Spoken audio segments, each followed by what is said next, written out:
Hey, thanks for joining me once again for my Girl Meets World episode recap and review. This is for episode 3, Girl Meets Sneak Attack. This is a pretty basic episode. Once again, keeping the cheese factor down as much as possible from Disney, but we have two stories going on in this episode. One being that Augie, the little brother, wants to grow up as fast as possible, and Cory and Topanga are trying to, interject into that and make sure things go, don't go too fast. And then our other story, our main story, is Riley having to deal with Lucas getting picked up by another girl. I think we've been introduced to the show's quote-unquote villain.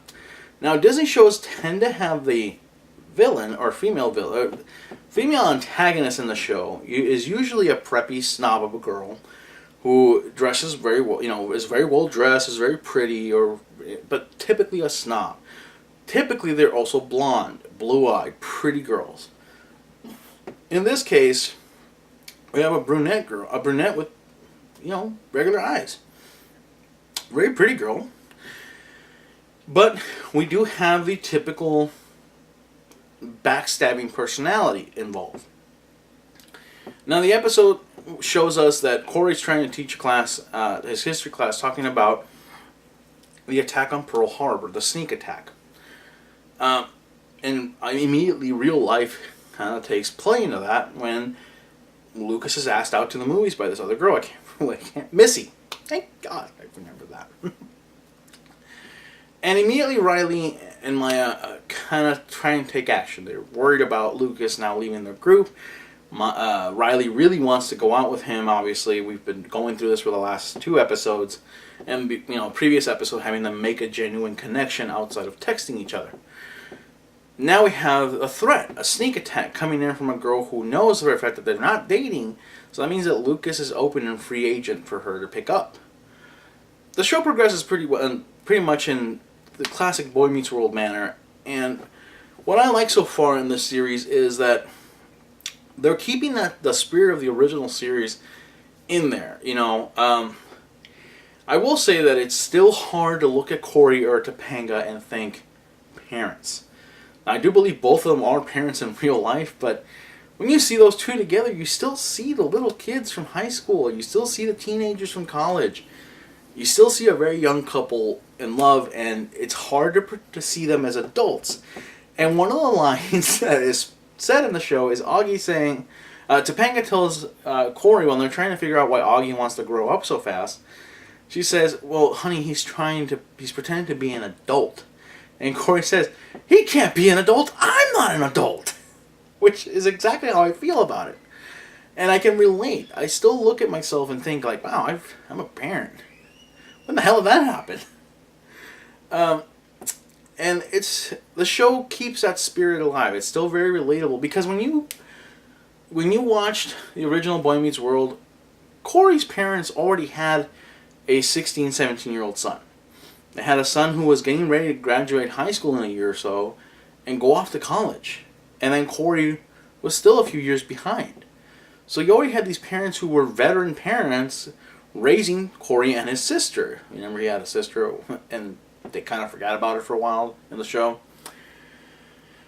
So now we have Cory and Topanga, who have a daughter who's probably 11 or 12 years old, and Augie, who's this many, as he puts it.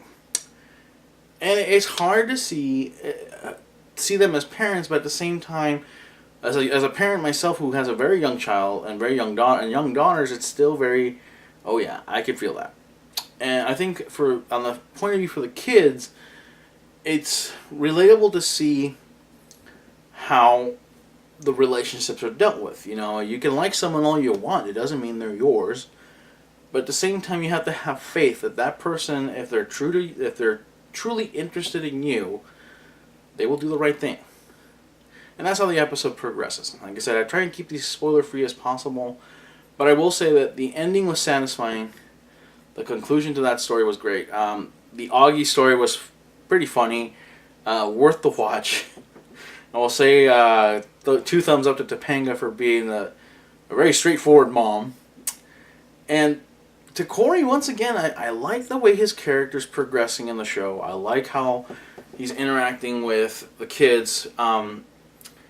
I love how he still has that goofy, lovable doofus kind of personality he had back when he was in the Boy Meets World. So it's still a very fun show to watch. It's still very near and dear to my heart, and I gotta say, I continue to fall in love with this show. The character of Farkle, once again, scene-stealing kid. I love him. I think he's one of the best parts of the show. And I gotta say that they toned down Maya in the last 2 episodes from the super streetwise, super cool, whatever kid. And they've toned her character down enough to where she's very lovable now.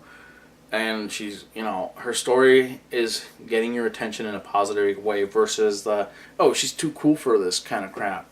So, kudos to the Michael Jacobs production company. They're doing a great job bringing the old feel of the show into this new world with new characters while still keeping the spirit alive from the old storylines. So with that, that's it. I highly recommend this episode. Once again, if you're not watching with your kids, you should be. And kids, if you're not watching with your parents, you should be. It's a great show for the family to watch together. I feel that it's one of those, if it keeps going the way it's going, the show's going to be around for a little bit.